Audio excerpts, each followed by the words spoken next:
Hello students, आज हम continue करेंगे अपने अध्याय जन सुविधाओं को, जो 8वीं कक्षा का लेसन है। और इसका हम पहला भाग कर चुके थे। यहाँ देखिए, अध्याय 9 है जन सुविधाएं, और ये सब हम देख चुके थे कि इस जन सुविधा के अंतर्गत हम जल सुविधा की बात कर रहे थे कि इसकी आपूर्ति अलग अलग जगहों में, चेन्नई के अलग शहर के अलग अलग भागों में किस तरह से होती है। कहीं रोज़ आता है, कहीं हफ्ते में एक दिन आता है, कहीं 2 दिन छोड़कर आता है। तो उनके जीवन पर कैसा असर पड़ता है, उन्हें वाटर टैंकर मंगाना पड़ता है, कितना खर्च करना पड़ता है। तो ये जो जीवन के अधिकार के रूप में हमें जो पानी मिला है, वो उसकी सार्वभौमिक पहुँच कितने कम लोगों के पास है, और किस तरह से लोग स्ट्रगल करते हैं, संघर्षरत रहते हैं पानी, सिर्फ पानी को पाने के लिए। और किस तरह से निजी कंपनियां मुनाफा कमाती हैं, ये भी हम इसके अध्याय के पहले भाग में देख चुके हैं। आज हम देखेंगे इसका दूसरा पार्ट, जिसमें हम यहाँ से शुरू करेंगे। पेज नंबर है 111। ये एनसीईआरटी बुक है। चाहे तो आप भी अपनी बुक साइड में रख के इसको सिर्फ सुनिए और अपनी बुक में नोट करते रहिए, अंडरलाइन कर लीजिए पेंसिल से। तो हम इसको शुरू करते हैं। तो यहाँ कौन सा विकल्प बता रहे हैं कि जो निजी कंपनियाँ अपने फ़ायदे के लिए उस पर लेबल चिपका के उसे महंगे दामों में बेचती हैं, तो इसके लिए कहा जा रहा है कि यह एक अच्छा विकल्प नहीं है। जन सुविधाओं का संबंध लोगों की मूलभूत सुविधाओं से होता है। किसी भी आधुनिक समाज के लिए ज़रूरी है कि वहाँ इन सुविधाओं का इंतजाम हो, ताकि लोगों की मूलभूत ज़रूरतें पूरी हो सके। संविधान में जीवन के अधिकार का जो आश्वासन दिया गया है, वह देश के सभी लोगों को प्राप्त है। इसलिए जन सुविधाएं मुहैया कराने की जिम्मेदारी लाजमी तौर पर सरकार के ऊपर ही आनी चाहिए, क्योंकि सरकार जो है वो सब लोगों को लेकर चलती है। वो सिर्फ मुनाफे के लिए जो आपको पैसा दे रहा है उसी को सुविधा नहीं देगी, बल्कि ये एक बहुत ही मौलिक आवश्यकता है हर व्यक्ति की। तो इसके लिए इस जन सुविधा को जो है कहना चाहिए, मोस्ट ऑफ जो जन सुविधाएँ के अंतर्गत चीज़ें आती हैं, वो सरकार को ही देखनी चाहिए। ठीक है। तो यहाँ एक एक इस तरह से कार्टून दे रखा है, इनके बीच में संवाद है, इसको देखिए। तो इसमें कह रहे हैं, अम्मू देखा तुमने सैदा पेट की सड़कें कितनी उबड़ खाबड़ थी, सड़कों पर बत्ती नहीं थी। पता नहीं रात में वहाँ क्या हालत होती है। कुमार कहते हैं, किसी झुग्गी बस्ती में तुम और क्या उम्मीद करोगे। अम्मू कहते हैं कि झुग्गी बस्तियाँ ऐसी क्यों होती हैं, क्या वहाँ जन सुविधाएँ नहीं होती। कुमार कहते हैं, मेरे ख्याल में जन सुविधा उन लोगों के लिए होती है जो बस्तियों में ठीक ठाक घरों में रहते हैं। वही लोग हैं जो कर चुकाते हैं। वो कहते हैं, सरकार की जिम्मेदारी है वो केवल ठीक ठाक बस्तियों को ही नहीं, बल्कि सभी को, यानी सभी को जन सुविधाएं मुहैया कराएं, चाहे वो कहीं भी रहते हो, छोटी सी झुग्गी झोपड़ी में रहता हो या वैसी बस्तियों में रहे। तुम ऐसा क्यों कह रहे हो? क्या बस्ती के लोग देश के नागरिक नहीं हैं? उनके भी तो कुछ अधिकार है। कुमार कहते हैं गुस्से में, पर ऐसा तो सरकार दिवालिया हो जाएगी अगर वो सबका ध्यान रखेगी, क्योंकि जो उन्हें कर नहीं दे रहा है उनका भी अगर वो ख्याल रखेगी। तो इतना तो संसाधन नहीं है सरकार के पास, ऐसा बोल रहे हैं कुमार। अम्मू कहते हैं, चाहे जो हो उसे रास्ता तो निकालना पड़ेगा। क्या तुम कल्पना कर सकते हो कि सड़क, पानी, बिजली के बिना झुग्गियों में ज़िंदगी कैसी होती है। कुमार कहते हैं, अरे। अम्मू कहते हैं, हमारे संविधान में बहुत सारी जन सुविधाओं को जीवन के अधिकार का हिस्सा माना गया है। सरकार को इस बात का ध्यान रखना चाहिए कि इन अधिकारों की अवहेलना ना हो, ताकि हर व्यक्ति एक सम्मानित जीवन जी सके। ठीक है। तो आप किसकी राय से सहमत है, ये आपको बताना है। जाहिर सी बात है, हम अमू के ही राय से सहमत होंगे कि सरकार को सबका ध्यान रखना चाहिए। और अब तो सरकार का, जैसे आपने स्लोगन भी सुना होगा, कि सबका साथ सबका विकास। तो ये इस तरह से ही जनता को कन्विंस किया जाता है कि हम आप सबके साथ हैं। सिर्फ अमीर लोगों या जो सुविधा को खरीद सकते हैं उन लोगों के साथ ही नहीं है, बल्कि इस तरह से है। तो आप रिलेट कर पाएंगे, आई होप, इस चीज़ से। सरकार को जन सुविधा के लिए पैसा कहाँ से मिलता है? ठीक है, हम कह रहे हैं कि सरकार हमारा ध्यान रखेगी, लेकिन पैसा भी तो होना चाहिए। तो वो पैसा कहाँ से मिलता है, हम देखते हैं। आप हर साल सुनते हैं कि सरकार ने संसद में बजट पेश किया। बजट के जरिए सरकार अपने नफ़े नुकसान का ब्यौरा पेश करती है। इसमें सरकार पिछले साल के खर्चों का खाता पेश करती है और अगले साल के खर्चों की योजना सामने रखती है कि अगले साल मुझे किन किन जगहों पर हमें पैसा लगाना है। बजट में सरकार को इस बात का भी ऐलान करना पड़ता है कि अगले साल की योजनाओं के लिए पैसे की व्यवस्था कहाँ से होगी। जनता से मिलने वाले कर जो हैं वो सरकार की आमदनी का मुख्य जरिया होते हैं। जो भी हम टैक्स देते हैं हर साल, इनकम टैक्स भरते हैं, जो आपने सुना होगा अपने मम्मी पापा को भरते हुए। तो वो जो हम देते हैं एक्स्ट्रा पैसा, अपने सैलरी में से एक हिस्सा जो इनकम टैक्स को जाता है, उससे जो सरकार है वो इस तरह के जो सार्वजनिक कार्य होते हैं वो कर पाती है, विकास में उसे लगा पाती है। तो यही इसकी आमदनी का मुख्य ज़रिया है। जनता से कर वसूलने, उन्हें सार्वजनिक कार्यक्रमों पर खर्च करने का सरकार को पूरा अधिकार है। उदाहरण के लिए पानी की आपूर्ति के लिए सरकार को पानी निकालने, पानी को दूर पहुंचाने, पाइपलाइन बिछाने, पानी को साफ करने, आखिर में गंदे पानी को ठिकाना लगाने पर खर्च करना पड़ता है। सरकार इन खर्चों को कुछ हद तक तो करों के ज़रिए और कुछ हद तक पानी की कीमत वसूल करके पूरा करती है। पानी की कीमत इस तरह तय की जाती है कि ज़्यादातर लोग रोज़ाना एक निश्चित मात्रा में पानी का खर्च उठा सकें। बहुत कम होता है, आपने जल कर सुना होगा, आपके घर में आता होगा, जैसे बिजली का बिल आता है, तो वैसे भी पानी का जो होता है वो भी एक कर होता है, जल कर। वो बहुत ही कम प्राइस का होता है, जिससे हम उसे वहन कर सकें।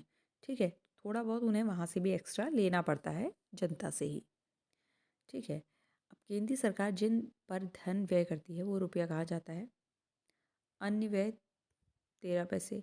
केंद्रीय प्रायोजित योजनाएं, तो इस तरह से केंद्रीय आय योजना, ब्याज अदायगी, रक्षा, आर्थिक सहायता, वित्त आयोग और अन्य अंतरण, करों और शुल्कों में राज्यों का हिस्सा।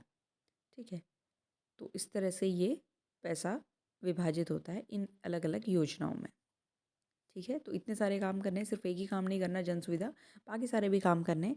रेवेन्यू कलेक्शन जो होता है, टैक्स कलेक्शन, वो भी काफ़ी अच्छा खासा होता है। लेकिन हमारे देश में इतनी सारी जो चीज़ें हैं, मतलब बहुत सारी चीज़ें हैं, जो बेसिक सुविधाएं हैं, सड़क, पानी, बिजली, इसके अलावा रक्षा पर भी है, जो केंद्रीय प्रायोजित योजनाएं हैं, ब्याज अदा करना है, आर्थिक सहायता है, ये सब चीज़ें सरकार के ही जिम्मे आती हैं। तो बजट में इन सब के लिए एक मसौदा बनाया जाता है कि भाई हमें इतना इतना हमने पिछले साल खर्च किया था, वो बताया जाता है, और अगले साल हम किस पर कितना खर्च करने वाले हैं, वो भी बजट में बताया जाता है।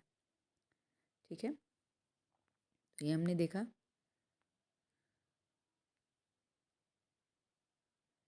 अब हम कहते हैं कि जन सुविधा क्या होती है, जन सुविधा मुहैया कराने की जिम्मेदारी सरकार पर क्यों होनी चाहिए, ये हम देखते हैं। सरकार कुछ जन सुविधाओं के लिए निजी कंपनियों का सहारा ले सकती है। उदाहरण के लिए सड़कें बनाने के लिए ठेके जो होते हैं वो निजी कंपनियों या ठेकेदार को भी दिए जाते हैं। ठीक है, दिल्ली में बिजली के वितरण का काम 2 निजी कंपनियों के हाथ में है, लेकिन सरकार को इन कंपनियों पर कड़ी नज़र रखनी चाहिए और सुनिश्चित करना चाहिए कि वे इन सुविधाओं को सस्ती कीमत पर सभी लोगों तक पहुंचाने और लक्ष्य को पूरा करने के लिए कोई कसर ना छोड़ें। अब देखिए, सरकार निजी उसकी सहायता तो लेती है, लेकिन उन्हें एक ग्रांट देती है, यानी उतनी धनराशि देती है। वो कहती है कि आप इतने पैसे लो और इतने पैसे में मुझे ये काम करके दो। ठीक है, सड़क बना के दो या जल सुविधा वो करके दो, या कोई भी चीज़ को पकड़ के निजी कंपनी को दे देती है। लेकिन क्या होता है, अधिकतर हम देखते हैं कि वहाँ होता है फ्रॉड। ठीक है, लगाया कुछ जाता है, दिखाया कुछ जाता है, और बाकी का पैसा कुछ भ्रष्ट अधिकारियों की जेब में चला जाता है। तो इससे क्या होती है, उस काम की गुणवत्ता ख़राब हो जाती है। इसलिए हम देखते हैं कि हमारी सड़कें एकदम उखड़ने लगती हैं, बनते ही उखड़ जाती हैं। बारिश होती है तो बिल्कुल सारी रेता बजरी उनकी अलग अलग हो जाती है, और इस तरह से कार्य होते हैं। तो ये सब जन सुविधाएं हैं। तो सरकार पर तो होती है जिम्मेदारी, लेकिन सरकार जो है वो निजी ठेके पर भी इसको देकर काम करवाती है। अब हम देखते हैं, आपको ऐसा क्यों लगता है कि जन सुविधा की जिम्मेदारी सरकार के ऊपर ही होनी चाहिए, जबकि इन कामों के लिए निजी कंपनियों के ज़रिए वो काम करा सकती है। इस पर हम देखते हैं कि अपने घर के पानी के बिल को देखें, पता लगाएं कि अपने आपके इलाके में नगर पालिका जल की न्यूनतम कीमत क्या है। ठीक है, अगर आप ज़्यादा पानी इस्तेमाल करते हैं तो उसकी क्या दर बढ़ जाती है। पानी के ज़्यादा इस्तेमाल पर बढ़ी हुई दर से बिल वसूलने बिल वसूल करने के पीछे सरकार का क्या उद्देश्य होता है। देखिए, एक जो कुछ लीटर्स तक अगर आप पानी रोज़ाना आपका है, मान लीजिए 1000 लीटर है या 500 लीटर है या जो भी है, तो उसमें एक अलग लिमिट होगी, और उससे ज़्यादा में थोड़ा सा कर अधिक आपको व्यय करना पड़ता है। तो आप अपने घर में आप आज देखिए कि जो जल कर होता है उसका स्लिप देखिए कि वो कितना आता है लगभग हर महीना। ठीक है, तो किसी वेतनभोगी कर्मचारी, अपने व्यवसाय, फैक्ट्री चलाने वाले व्यक्ति और एक दुकानदार से बात करके देखिए कि लोग किस तरह से कर सरकार को चुकाते हैं। तो एक व्यवसायी जो है वो अलग तरह का कर चुकाता है। तो कई तरह के होते हैं, इनकम टैक्स होता है, कॉरपोरेट टैक्स होता है। ठीक है, कई तरह के तो ऐसे टैक्स होते हैं जो हम सब बिना कर चुकाए भी चुकाते हैं। कैसे? क्योंकि आप कोई भी सामान लेते हैं तो उसमें भी सर्विस टैक्स या ये सब चीज़ें होती है, goods and service tax, GST लगती है। अ, कहीं कहीं आप बाहर खाना खाने जाएँ या कुछ भी करने जाएँ तो जीएसटी अलग से पड़ेगी। सेंट्रल जीएसटी अलग होती है, स्टेट की जीएसटी अलग होती है। कई तरह के कर प्रत्यक्ष अप्रत्यक्ष रूप से हमको भरने पड़ते हैं। ठीक है, अपने नतीजों को कक्षा में शिक्षक को दिखाएं और चर्चा करें कि किस तरह से एक दुकानदार कर चुकाता है और किस तरह से एक वेतनभोगी कर्मचारी कर चुकाता है। तो उनका कर चुकाने में क्या अंतर है, ये आपको बताना है। केंद्रीय सरकार के कर राजस्व रुपया आता है, तो 1 रुपया में इतना इनको अपना इसको वो करना पड़ता है।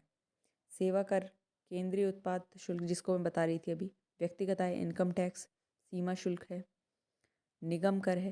तो 1 रुपये में इतना ये ब्रेकअप हो जाता है कि इतना हम ये देते हैं, व्यक्तिगत आय पर हम 16 पैसे देते हैं, निगम कर हम 19 पैसे, अन्य जो होते हैं कर अन्य चीज़ों पर जो होता है वो 32 पैसे, सेवा कर ये। तो इतना हम राजस्व को वो इस तरह से ब्रेक करती है। ठीक है,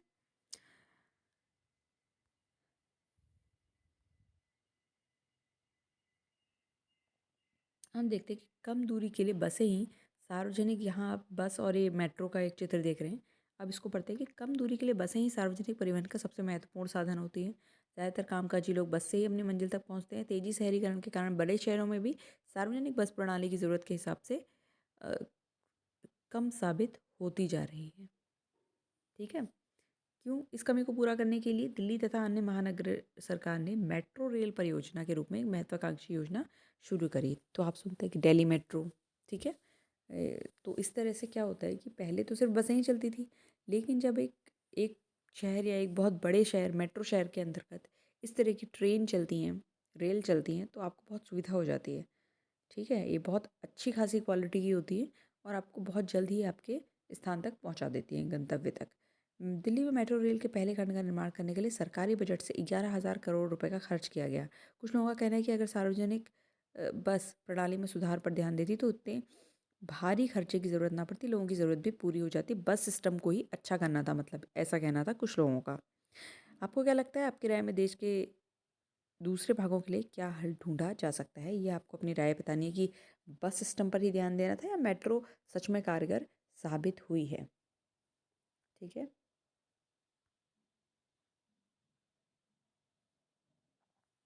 हम देखते हैं चेन्नई में पानी की आपूर्ति। क्या पानी सबको मिल रहा है? इसमें कोई शक नहीं है कि जन सुविधा सबको मुहैया होनी चाहिए। हम जैसा देखते हैं कि क्योंकि हमारा मौलिक अधिकार है, लेकिन हकीकत में ऐसा है नहीं। बहुत सारे स्थानों पर ऐसी सुविधाओं के भारी अभाव है। इस अध्याय के अगले हिस्सों में आप पानी की व्यवस्था के बने पड़ेंगे। यह जन सुविधा बहुत ही ज़्यादा मायने रखती है, क्योंकि बिन पानी सब सून। आप जानते हैं कि जल बिना जीवन किस तरह से संघर्षरत बीतेगा और संभव ही नहीं है। तो इसलिए हमें ये रोज़ चाहिए, और रोज़ अगर आप इस चीज़ के लिए संघर्ष करें तो ये कितना कठिन होगा आपके लिए। जैसा कि इस अध्याय की शुरुआत में हमने देखा था कि चेन्नई में पानी की भारी कमी है। नगर पालिका की आपूर्ति से शहर की लगभग आधी ज़रूरत ही पूरी हो पाती है। कुछ इलाकों में नियमित रूप से पानी आता है, कुछ इलाकों में बहुत कम आता है। जहाँ पानी का भंडारण किया गया है उसके आसपास के इलाकों में ज़्यादा पानी आता है, जबकि दूर की बस्तियों को कम पानी मिलता है, क्योंकि वहाँ ऐसे भंडार करने के लिए इतने बड़े बड़े टैंक नहीं है या कुछ बड़ी जल टंकी नहीं है। जलापूर्ति में कमी का बोझ ज़्यादातर क्या पड़ता है, गरीबों में पड़ता है। जब मध्यम वर्ग के लोगों के सामने पानी की किल्लत पैदा होती है तो इस वर्ग के लोग जो हैं वो आसानी से इसका हल ढूंढ लेते हैं। टैंकर कर लेते हैं या बोरवेल खोद कर टैंकरों से पानी खरीद कर या बोतलबंद पानी से अपना काम चलाते हैं। पानी की उपलब्धता के अलावा कुछ ही लोगों की सुरक्षित पेयजल तक पहुँच है। यह निर्भर करता है कि कोई व्यक्ति कितना खर्च कर सकता है। ठीक है, इस तरह संपन्न तबके के पास ही ज़्यादा विकल्प होते हैं। वे बोतलबंद पानी और जल शोधक उपकरण के सहारे यानी फ़िल्टर के सहारे साफ़ पानी का इंतज़ाम कर लेते हैं। इस मद में खर्च कर सकने के कारण उन्हें साफ़ पानी मिल जाता है, परंतु गरीब इस सुविधा का लाभ नहीं उठा पाता है। लिहाजा क्या होता है, इन लोगों के पास पैसा नहीं है, उन्हीं के पास पानी का अधिकार है। जिन लोगों के पास पैसा है, माफ़ कीजिए, उन्हीं के पास पानी का अधिकार है। बाकी जो गरीब लोग होते हैं, जो फ़िल्टर नहीं कर पाते पानी को या भंडारण नहीं कर पाते, ना तो उनके पास पानी होता है, ना ही उनके पास साफ़ पानी होता है। तो इससे क्या होता है, बीमारियाँ उनमें ज़्यादा फैलती हैं। उनको बीमारियों पर भी अलग से खर्च करना पड़ता है। यह स्थिति पर्याप्त और स्वच्छ पेयजल उपलब्ध कराने के लक्ष्य से अभी बहुत दूर है। ठीक है, जब आपको पानी ही नहीं मिल रहा है तो पेयजल उसको साफ़ करने का अलग से आप सिस्टम लगाएं, और ये तो बहुत दूर की बात है। तो एक चित्र देखिए और इसमें क्या लिखा है, ग्रामीण इलाकों में मनुष्यों और मवेशियों दोनों के लिए पानी की ज़रूरत पड़ती है। यहाँ क्या होता है, कुआं, हैंडपम्प, तालाब, कभी कभी छत पर टंकियों से पानी मिलता है। आपके भी घर में कोई टंकी या कोई आसपास कुछ डिग्गी वगैरह होगी जिससे आपकी पानी की आपूर्ति होती होगी, या नलों में कुछ समय के लिए डायरेक्ट पानी आता होगा। इनमें से ज़्यादातर निजी स्वामित्व में होते हैं। शहरी इलाकों में मुकाबले ग्रामीण इलाकों में सार्वजनिक जलापूर्ति का और भी ज़्यादा अभाव होता है।